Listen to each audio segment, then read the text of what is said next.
আর্জেন্টিনার বিপক্ষে সমতাসূচক গোল করে গ্যালারিতে পৌঁছে প্রেমিকাকে জড়িয়ে ধরেন কেপ ভার্দের ফুটবলার সিডনি লোপেস কাব্রাল।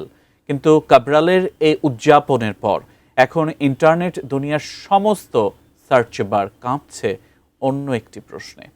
কে এই রহস্যময় রূপসী যিনি বিশ্বকাপের সবচেয়ে ভাইরাল প্রেমিকা হয়ে উঠলেন? বিস্তারিত জানাচ্ছেন বদিউজ্জামান মিলন।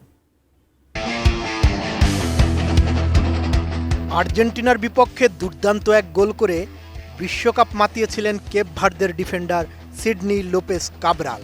গোল উদযাপনে ম্যাচের মাঝেই প্রেমিকা জেইলিদা ক্রুজের কাছে ছুটে যান তিনি। সেখানেই তৈরি হয়েছে রোমান্টিক মুহূর্ত।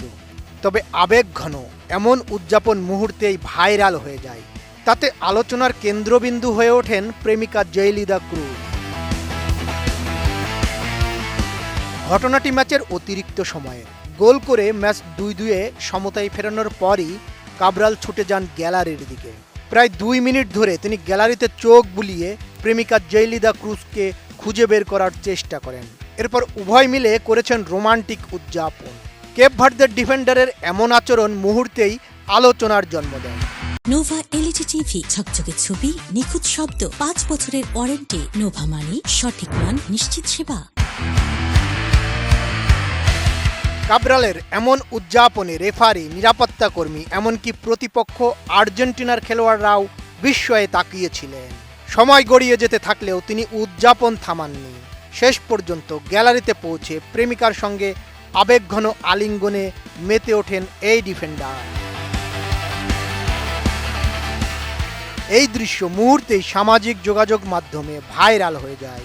অনেকেই কাব্রালের এই আচরণকে বলছেন বিশ্বকাপের সবচেয়ে রোমান্টিক মুহূর্তগুলোর একটি। পরে তাকে দ্য লাস্ট রোমান্টিক নামেও অভিহিত করা হয়। তবে আবেগঘন উদযাপন ছাপিয়েও নেটিজেনদের আগ্রহের বিষয় হয়ে ওঠে তার প্রেমিকার পরিচয়। কিন্তু কে এই জেইলিদা ক্রুজ? তিনি একজন কন্টেন্ট ক্রিয়েটর, পাশাপাশি তিনি যোগাযোগ ও মানব সম্পদ ব্যবস্থাপনায় স্নাতক ডিগ্রিধারী। কাব্রালের সঙ্গে তার দীর্ঘদিনের সম্পর্ক রয়েছে। ম্যাচের পর জেইলি নিজের ইনস্টাগ্রামে কাব্রালের গোলের ভিডিও পোস্ট করে লেখেন, আমি কখনো এত গর্ব অনুভব করিনি।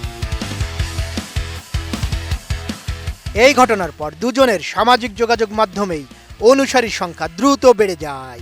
জেইলির ইনস্টাগ্রাম ফলোয়ার দাঁড়ায় প্রায় 14,800-তে, আর কাব্রালের অনুসারী পৌঁছে গেছে 2,62,000-এ। ম্যাচ শেষে কাব্রাল জানান, গোলের মুহূর্তে তিনি নিজের আবেগ নিয়ন্ত্রণ করতে পারেননি। তিনি বলেন, আমি তখন কি করছি সেটাই বুঝতে পারছিলাম না।